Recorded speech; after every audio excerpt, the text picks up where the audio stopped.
OBC મંત્રાલય માટે માગ, ન માત્ર મંત્રાલય પણ વિભાગ માટે પણ માગ થઈ છે.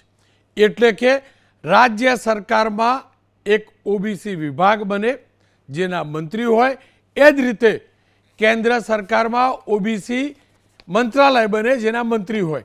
તે માટે માગ ઉઠી છે અને માગ ઉઠાવી અન્ય કોઈએ નહીં પરંતુ હરિભાઈ ચૌધરી, જેઓ ચૌધરી સમાજના દિગ્ગજ આગેવાન છે અને પ્રમુખ છે અખિલ આજણા કેળવણી મંડળના.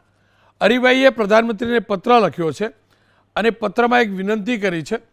હરિભાઈના પત્રમાં કહેવામાં આવ્યું છે કે હાલમાં ઓબીસી વર્ગ સામાજિક ન્યાય અને અધિકારિતા વિભાગ અંતર્ગત કાર્યરત છે.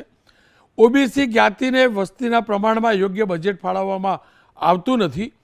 એસસી અને એસટી સમુદાયો માટે અલગ અલગ વિભાગો અને મંત્રાલયો હોવાથી તેમનો વિકાસ વધુ કેન્દ્રિત થાય છે. હરિભાઈ એમના પત્રમાં લખ્યું છે.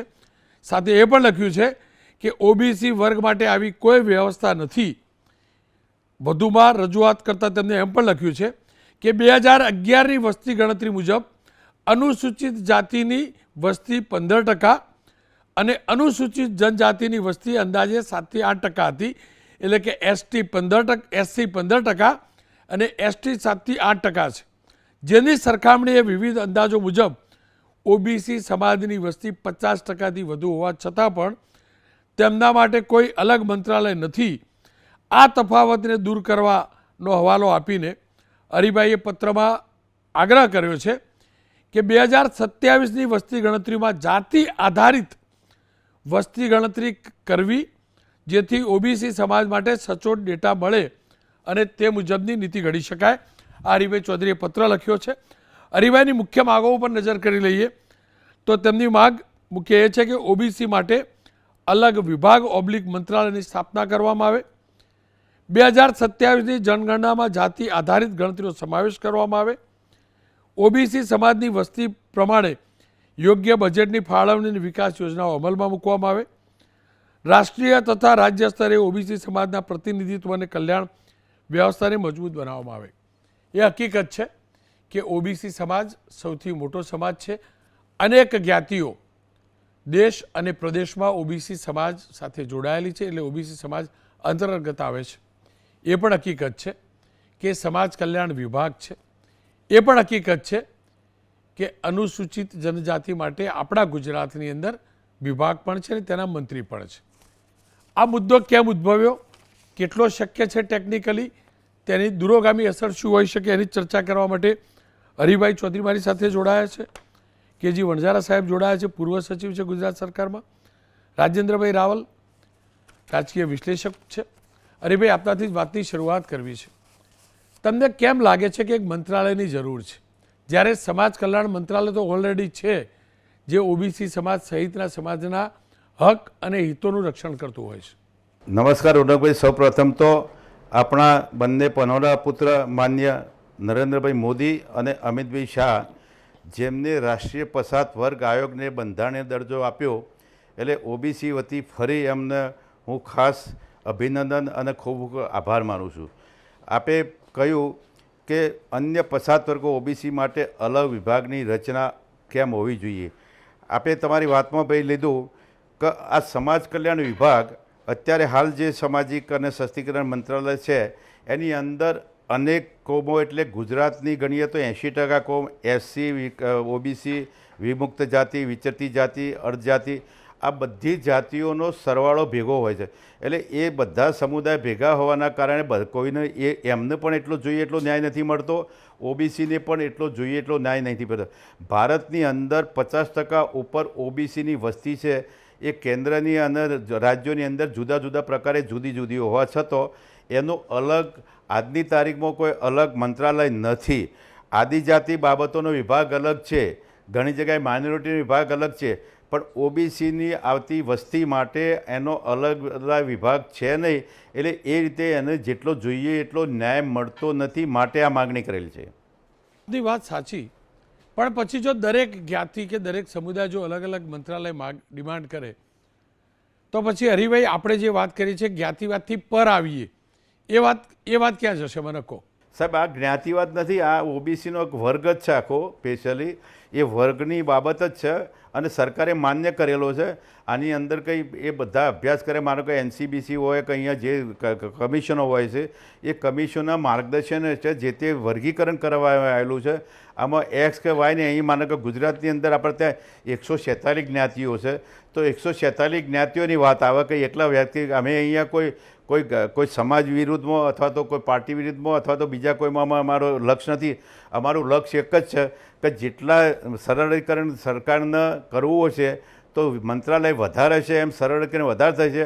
હું એક્ઝામ્પલ આપું સાહેબ કે આજે મુખ્યમંત્રી આપણા ગુજરાતના હોય, એમની પાસે 10 ખાતો હોય તો 10 ખાતામાંથી એક ખાતું સ્પેશિયલ સેપરેટ કરીને કોઈ મંત્રાલય ખોલવામાં અને મંત્રાલયને આપવામાં આવે તો એની અંદર વિશિષ્ટ કામગીરી કરી શકાય અને એમના લોકોનો ન્યાય પણ મળી શકે. આજે આપણે જોઈ શકીએ છીએ કે સહકારિતા વિભાગ આખો અલગ થયો અને મંત્રાલય આખો અલગ થયું, તો દૂધ ઉત્પાદકો એટલા ખુશ છે, એના પશુપાલકો એટલા બધા ખુશ છે કે આમાં કંઈ નવી નવી શોધ થશે, કંઈ સમાજનું ભલું થશે.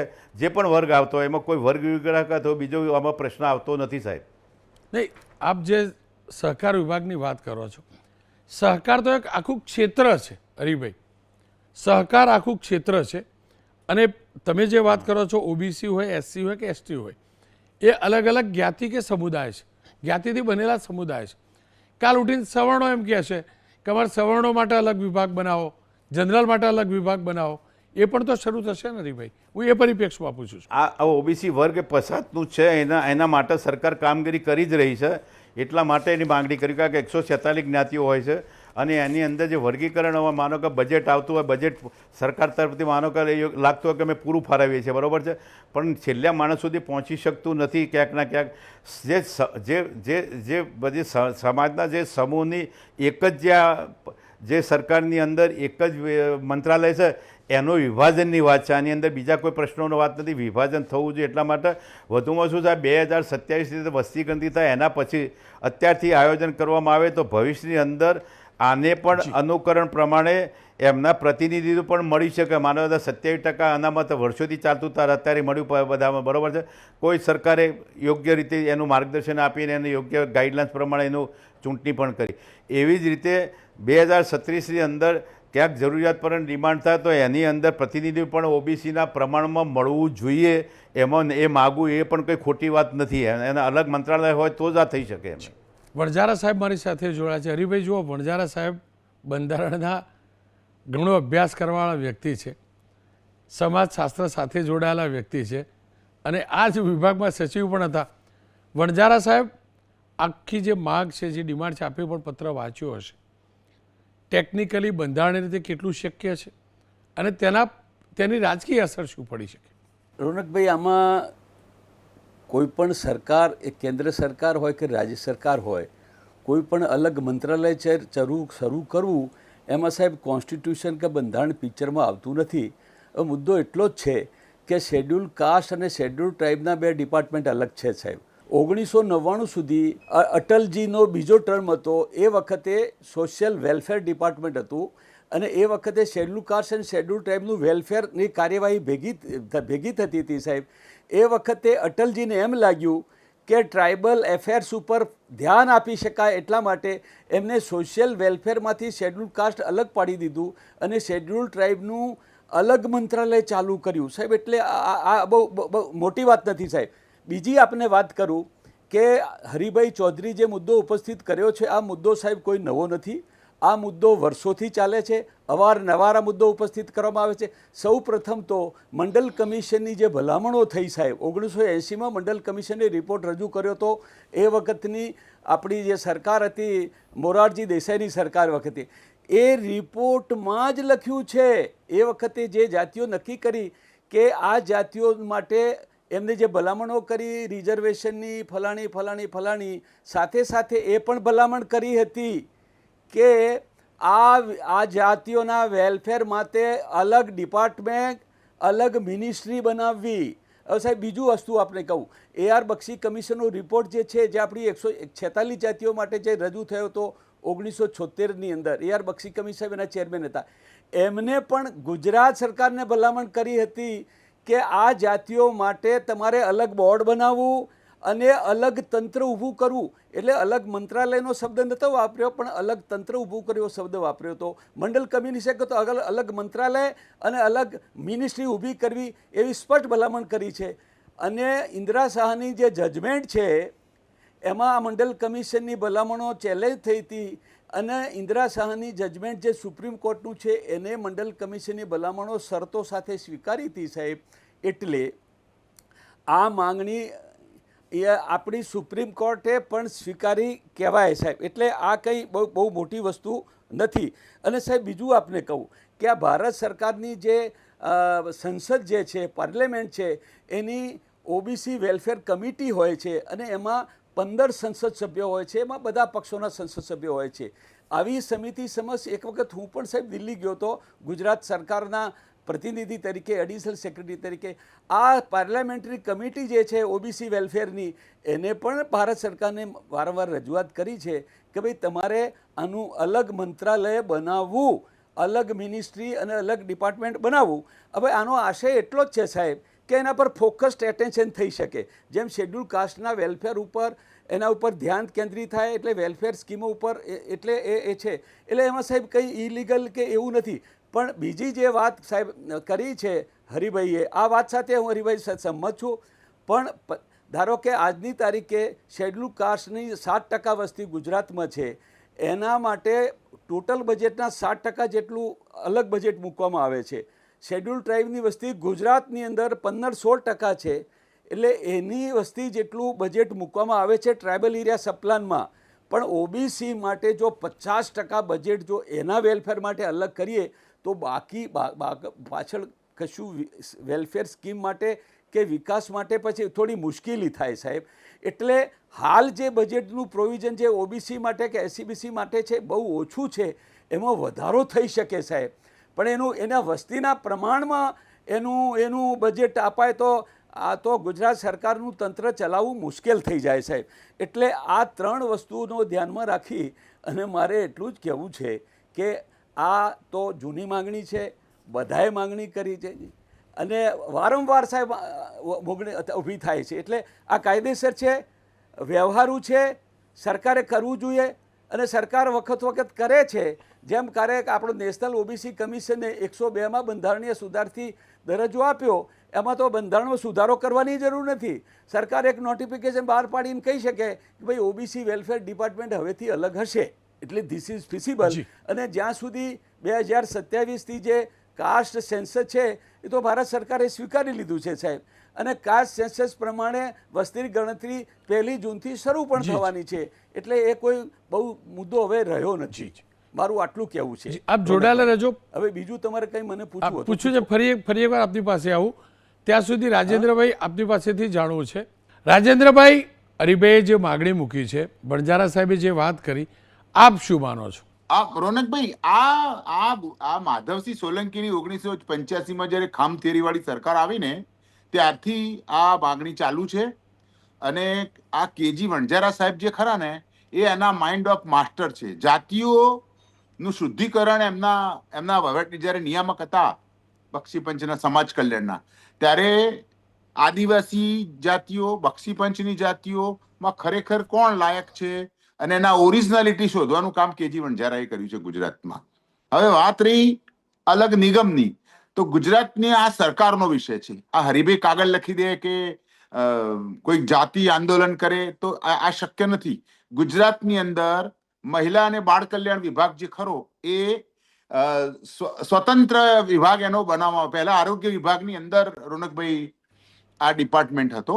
અને પછી જ્યારે 97માં આ બીજેપીની સરકાર આવી ત્યારે કુપોષણ નિવારણ અને મહિલાઓના અને બાળકોના કલ્યાણ માટે આરોગ્યમાંથી આ વિભાગને અલગ કરી દેવામાં આવ્યો. એટલે આપણે જેમ આદિવાસી ટ્રાઇબલ આદિજાતિ વિકાસ વિભાગ જેમ અસ્તિત્વમાં છે, એમ બક્ષીપંચનો વિભાગ બી અસ્તિત્વમાં આવે એની નાણાકીય જોગવાઈઓ અને આજ સરકારના સિદ્ધાંતોને અનુસરી તો એમાં કંઈ ખોટું નથી. પણ આ વિષય રાજ્ય સરકારનો છે, એટલે બક્ષીપંચના ધારાસભ્યો ભેગા થઈ અને ધારે તો આ કામ કરાવી શકે. પણ તમને લાગે ધારા ખરા બધા ધારશે ખરા? કરે ને કદાચ. ધારો કે આદિવાસી ભાઈ બહેનો માટે અલગ એમને ડિપાર્ટમેન્ટ કર્યું, એમાં શું ફાયદો થયો? આજે પણ આદિવાસીઓને એમના જાતિના પ્રમાણપત્રો મળતા નથી. ક્યાંક અને એ કેજી વણઝારા સાહેબ બહુ સારી રીતે જાણે છે, કેટલાય ખોટા લોકો સર્ટિફિકેટ લાવી અને આદિવાસી થઈ ગયા. એટલે બક્ષીપંચનું અલગ ડિપાર્ટમેન્ટ તો છે જ, બક્ષીપંચના નિયામક છે, બક્ષીપંચની યોજનાઓ છે. હવે વધુ ગ્રાન્ટ માટે અથવા તો વધુ સરળતા માટે રાજ્ય સરકાર, મુખ્યમંત્રી આ કામ કરી શકે, કેબિનેટમાં પસાર કરી. અને જેમ આનંદીબેન, જેમ મોદી સાહેબે આરોગ્ય વિભાગમાંથી મહિલા બાળ વિકાસ નામનો અલગ વિભાગ શરૂ કરી દીધો, એનું બજેટ પણ ફાળવ્યું. એ વખત સેન્ટરમાં કોંગ્રેસની સરકાર હતી, છતાં પણ વધારેમાં વધારે બજેટ એ લોકો લઈ આવેલા અને એની પ્રવૃત્તિઓ ચાલે છે. એટલે કોઈ નિગમ બનાવવાથી, બિહારની અંદર રોનકભાઈ તમને ખબર હોય તો સ્વર્ણ આયોગ છે, એનું આજે કંઈ રણીધણી કોઈ ઠેકાણું નથી. ગુજરાતમાં જેમ બિન અનામત આયોગ બનાવ્યું, છોકરાઓને પેલી અમેરિકા અને વિદેશ જવા માટેની લોન આપવામાં આવે છે, એવું બક્ષીપંચમાં પણ છે. બક્ષીપંચ નિગમના એના ચેરમેન પણ છે, એના એમડી પણ છે. કેજી વણઝારા સાહેબ આ વિશે બહુ સારી રીતે વાત કરી શકે. પણ આ કામ સરકારનું છે, આ એક વહીવટી પ્રક્રિયા છે. રાજેશભાઈ, આપનો ખૂબ ખૂબ આભાર. હરિભાઈ, અંતમાં તમારી પાસે આવું, પછી વણઝારા સાહેબ પાસે જાઉં. તમને લાગે છે કે મંત્રાલય બનવાથી, વિભાગ બનવાથી ખરેખર બક્ષીપંચના હિતોનું રક્ષણ થશે? હિતોનું રક્ષણ કરો તો આ ધારાસભ્યો વિભાગ છે કરાવી શકે. 100%. જો બજેટ વધુ ફળાવવું હોય તો આ ધારાસભ્યો માગણી મૂકી શકે. સાહેબ 100% વાત થશે. મેં અહીં ગુજરાત સરકારને મેં પત્ર લખ્યો તો ગુજરાત સરકારે આ દિલ્હીમાં માગણી કરવી એવો મને જવાબ આપેલો છે, બરાબર. હમણાં રાજીવભાઈ વાત કરીએ, મેં અહીંયા લેટર બી લખ્યો હતો, મને જવાબ બી મળ્યો છે. એટલા માટે મેં આ દિલ્હીની અંદર શરૂઆત કરી છે. અહીંયા જ્યારે અલગ મંત્રાલય હોય ને રોનકભાઈ, ત્યારે એ અલગ મંત્રાલયની એક જવાબદારી વધી જતી હોય છે, અને જવાબદારી વધવાના કારણે એના નીચે આવતા તમામ નિગમો બીજું ત્રીજું બધાએ પોતપોતાની રીતે ધ્યાન રાખતા હોય છે. અને વણઝારા સાહેબે બી અગાઉ આ બધો અભ્યાસ કરેલો છે, ટોટલી 100%. અમે આમ તો એમની પાસેથી ઘણું મોટું શીખેલા છે. પરંતુ ન્યાય મળશે 100% છે, કે અહીંયા 80% વસ્તીના માટે સમાજ વિભાગ છે અને અત્યારે સામાજિક ને ન્યાય વિભાગ છે, બરાબર છે. તો એનો ન્યાય પડે ને બે ભાગ પડે તો ઓટોમેટિક બંનેને ન્યાય મળી શકે છે, એમાં કંઈ વાંધો આવે નહીં સાહેબ. આપનો ખૂબ ખૂબ આભાર. કે વણઝારા સાહેબ પાસે જ જાણ. વણઝારા સાહેબ, રાજેન્દ્રભાઈ કે તમે બહુ જાણો, હરિભાઈ કે તમે બહુ શીખવ્યું, તો મને પણ શીખવાડી દો, આના પોલિટિકલ વ્યૂ શું હોઈ શકે? સાહેબ, આમાં આ બંને મિત્રોનો આભારી છું કે મારા પ્રત્યે એમને પ્રેમ છે, આપને પણ પ્રેમ છે. સાહેબ, હવે આમાં શું છે કે અલગ ડિપાર્ટમેન્ટ તો મેં આપને કીધું કે એ તો વર્ષોથી 1980થી ચાલે છે. અને હું આપને કહું કે નરેન્દ્રભાઈ મોદી સાહેબ અલગ ડિપાર્ટમેન્ટ કરશે અને અહીંયા બી અલગ ડિપાર્ટમેન્ટ થશે. સાહેબ, અલગ ડિપાર્ટમેન્ટ થવાથી કંઈ કલ્યાણ થઈ જાય એવું હું માનતો નથી. એનું ફોકસ થાય, એના પર વિશે ધ્યાન અપાય. પણ હું આપને એક વસ્તુ કહું સાહેબ, આની ઘણી વખત પોલિટિકલ ઇમ્પ્લિકેશન્સ હોય છે સાહેબ. અત્યારે હાલ ભારત સરકારમાં જે સોશિયલ વેલફેર મિનિસ્ટર છે એ વિરેન્દ્ર કુમાર ખટ્ટીક છે સાહેબ. He is a schedule caste. એ પહેલાં થાવરચંદ ગેહલોત હતા, એ પણ શેડ્યુલ કાસ્ટના હતા. એ પહેલાં ખરેખર મલ્લિકાર્જુન ખરગે હતા. એ પહેલાં કુમારી શૈલજા હતા. એ પહેલાં મુકુલ વાસનિક હતા. એ પહેલાં મેરા કુમાર હતા. એ પહેલાં સત્યનારાયણ જટિયા હતા. અને એ પહેલાં મેનકા ગાંધી હતા સાહેબ. એટલે 2001થી 2026 સુધી આ જે સોશિયલ જસ્ટિસ ડિપાર્ટમેન્ટ છે એમાં ઓબીસી પણ આવી જાય છે. છેલ્લા 26 વર્ષથી એના મંત્રીઓ શેડ્યુલ કાસ્ટના છે. એટલે સાહેબ, ઘણી વખત કેવું થાય છે રોનકભાઈ કે ભાઈ અમે ઓબીસીવાળા 50% વાળા છીએ અને અમારો વહીવટ આ શેડ્યુલ કાસ્ટના મંત્રીઓ કરે. આ પણ સૂક્ષ્મ રીતે ભાવ ક્યાંક ક્યાંક કામ કરતો હોય છે સાહેબ. એટલે આ ખાતાની અંદર હું એ નથી, અલગ ડિપાર્ટમેન્ટ તો થવું જોઈએ, થશે અને થઈ જશે. ગુજરાત સરકારમાં થશે. મંડળ કમિશને જ કીધું છે કે દરેક રાજ્યમાં અને કેન્દ્રમાં અલગ ડિપાર્ટમેન્ટ કરવું જોઈએ. અને સમય જેમ પસાર થતો થાય છે એમ એની માંગણી થતી જાય છે. હું સાહેબ આપને વિચાર કરું કે આ સોશિયલ જસ્ટિસ ડિપાર્ટમેન્ટમાં એક વખતે ચંદ્રશેખર પણ મિનિસ્ટર હતા સાહેબ. સિદ્ધાર્થ શંકર રે પણ મિનિસ્ટર હતા. આ બધા એસસી એસટી કે ઓબીસીના નહોતા. એ લોકોએ પણ સાહેબ એસસી એસટી ઓબીસી માટે ખૂબ સારું કામ કરેલું છે. એટલે છેલ્લા 25-26 વર્ષથી બધા જ એસસી મિનિસ્ટરો છે. એટલે ઓબીસીવાળાને પણ એમ લાગે કે ભાઈ અમારું ખાતું તમને આપો. હવે સાહેબ, હું ગુજરાતના ઇતિહાસની વાત કરું. તમે જીવરાજ મહેતા આપણા ગુજરાતના પ્રથમ મુખ્યમંત્રી હતા. ત્યાંથી શરૂ કરી અને હિતેન્દ્રભાઈ દેસાઈ, ઘનશ્યામભાઈ ઓઝા સાહેબ આપણા 1973 એટલે 1960થી 1973 સુધી આપણી જે સરકારો બની એની અંદર SC ST એ વખતે OBC તો હતું નહીં, ફક્ત SC ST વેલફેર હતું. અને આ ખાતું ઉજળિયાતો માણસ પાસે હતું સાહેબ. પહેલાં ઇન્દુમતી ચીમનલાલ હતા સાહેબ, બીજી 3 વખત ઇન્દુમતી ચીમનલાલ આપણા સમાજ કલ્યાણ મંત્રી રહ્યા, પછી શાંતિલાલ શાહ રહ્યા, પછી ઉર્મિલા ભટ્ટ રહ્યા, પછી ગોરધનભાઈ ચોખાવાલા રહ્યા સાહેબ. 10 વર્ષ સુધી SC અને STનું વેલફેર કોણ કરતા હતા? ઉજળિયાત મિનિસ્ટરો કરતા હતા. અને ખરાબ કરતા હતા એવું નહીં સાહેબ. આપને કહું કે રવિશંકર મહારાજે પછાતો માટે જેટલું કામ કર્યું છે, હું આપને કહું કે જુગતરામ દવેએ જેટલું કામ કર્યું છે, હું આપને કહું કે ઠક્કર બાપાએ જેટલું કામ કર્યું છે, મહાત્મા ગાંધીએ જેટલું કામ કર્યું છે, સરદાર પટેલે જેટલું કામ કર્યું છે, આ બધા SC ST OBC વાળા નહોતા સાહેબ, છતાં પણ એમને અભૂતપૂર્વ કામ કર્યું છે. એટલે SC ST OBCનું SC વાળો SCનું કામ કરે, ST વાળો STનું કામ કરે, OBC વાળો OBCનું કામ કરે, આ વાત બરાબર નથી. પરંતુ અલગ ડિપાર્ટમેન્ટ તો થવાની મેં પહેલાં ચર્ચા કરી હતી સાહેબ. સૌ પ્રથમ જ્યારે માધવસિંહ સોલંકી સાહેબ બીજી વખત જ્યારે સાહેબ ત્રીજી વખત મુખ્યમંત્રી બન્યા સાહેબ, એ વખતે અને OBC ખાતું જે છે ને સાહેબ, એ 1978માં SCBC વેલફેરની યોજનાઓ શરૂ થઈ. એનો યશ પણ સાહેબ બાબુભાઈ જસભાઈ પટેલને જાય છે. અને એ વખતે બાબુભાઈ જસભાઈ પટેલ સાથે એમની સાથે ખરેખર આપણા કેશુભાઈ પટેલ પણ હતા એમની જ કબરે. એટલે બંને પટેલ મિનિસ્ટરો હતા. પણ SCBC વેલફેરની શરૂઆત આ બિન SC ST એ કરી છે. એટલે એ છે. અને SCBCનું ખાતું સૌ પ્રથમ જો OBC માણસ પાસે આવ્યું હોય તો માધવસિંહ સોલંકીની સરકાર હતી, ત્રીજી વખતની સરકાર હતી, 1985 એક જ વર્ષ રહી હતી. અને વિજયદાસજી મહંતને જે SCBC હતા એમને વહેલા SCBC ખાતું એમને આપ્યું સાહેબ. છેલ્લા 22 વર્ષની હું આપને વાત કરી લઉં. આમાં શું થાય છે, જ્યારે SCB ખાતું પછી એના પછી સાહેબ વિજય મહંતદાસ પછી SCB ખાતું એમની પછી આવ્યું, પછી કાસમભાઈ બાપુ પાસે સાહેબ આ ખાતું આવ્યું, પછી ચીમનભાઈ પટેલ વખતે શંકરજી ઓખાજી પાસે SCBC ખાતું આવ્યું, છબીલદાસ મહેતા વખતે શંકરજી ઓખાજી પાસે હતું સાહેબ. અને પછી પાછા કેશુભાઈ પટેલ સાહેબ જ્યારે પ્રથમ વખત મુખ્યમંત્રી થયા ત્યારે VD ઝાલા SCBC હતા એમની પાસે ખાતું આવ્યું, સુરેશભાઈ મહેતા વખતે ભરતભાઈ બારોટ SCBCના તેમની પાસે ખાતું આવ્યું, ફરી શંકરસિંહ વાઘેલા આવ્યા ત્યારે પોપટભાઈ જિંજીરિયા SCBCના હતા એમની પાસે આવ્યું, ફરી કેશુભાઈ આવ્યા ત્યારે ગાભાજી ઠાકોર SCBCના તેમની પાસે આવ્યું. નરેન્દ્રભાઈ જ્યારે મોદી જ્યારે સૌ પ્રથમ CM થયા એ વખતે આ ખાતું ફરી પાછું કરશનભાઈ પટેલ પાસે જે ગણદેવીના મિનિસ્ટર હતા એમની. એટલે આ બધા SCBCના મિનિસ્ટરો હતા. 2002થી 26 એટલે 24 વર્ષ સુધી આ ખાતું SCBCના મિનિસ્ટર પાસે નથી. અગાઉ મેં SCBCના મિનિસ્ટરો ગણાયા.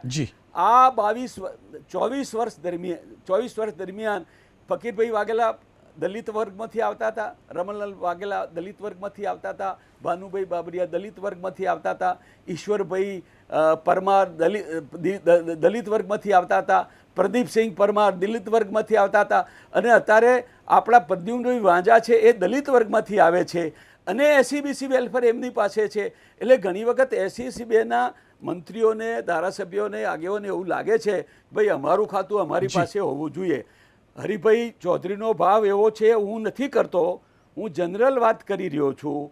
ખાતું અલગ ગુજરાતમાં હોવું જોઈએ, મેં આગળ ચર્ચા કરી, ભારત સરકારમાં હોવું જોઈએ અલગ ચર્ચા કરી, મંડળ કમિશનની ભલામણ હતી કે આ હોવું જોઈએ, હાઈકોર્ટ સુપ્રીમ કોર્ટે પણ આ વાતને સ્વીકારી છે, પાર્લામેન્ટરી કમિટીએ પણ સ્વીકારી છે. એટલે આ થશે સાહેબ, અત્યારે આ થશે. પણ OBCનું વેલફેર OBC વાળો જ કરે અને SCનું વેલફેર SC વાળો કરે અને STનું વેલફેર ST વાળો જ કરે અને ઉજળિયાતનું વેલફેર ઉજળિયાત કરે. તો સાહેબ આ થિયરી સાથે હું થોડો સંમત બરાબર નથી. અને હરિભાઈ ચૌધરી પણ એવું નથી કહેતા. વણજારા સાહેબ સમજ બહારનું છે મારે એટલે જાજુ પૂછી નહીં શકું. જે જાણતો હતો, જે સવાલો તો આપને પૂછ્યા, આપનો ખૂબ ખૂબ આભાર. હું તો એટલું જ કહું છું વણજારા સાહેબ, ખાતાના મંત્રી જે પણ હોય, ખાતું જે પણ હોય એ હકીકત છે. સમાજોનું કલ્યાણ થવું જોઈએ અને પહેલાં એ સમાજોનું થવું જોઈએ જેનો વિકાસ વધુ જરૂરી છે, જે વર્ષો સુધી પછાત રહ્યા છે, આર્થિક રીતે રહ્યા હોય, સામાજિક રીતે રહ્યા હોય. સાથે જ તમામનું એક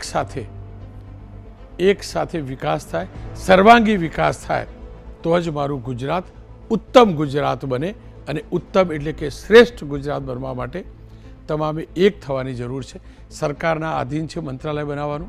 સરકાર નિર્ણય લેશે, જે પણ નિર્ણય લે રાજ્ય અને દેશના હિતમાં હશે એવી પૂરી અપેક્ષા છે. હરિભાઈએ કેમ કે આ પત્ર લખ્યો, પત્ર પ્રધાનમંત્રી સુધી પહોંચ્યો, એટલે મેં આ ચર્ચા કરી છે. અને હવે જ્યારે પણ એના જે પણ અપડેટ્સ હશે એ પણ અમે ચોક્કસથી પ્રસારિત કરતા રહીશું.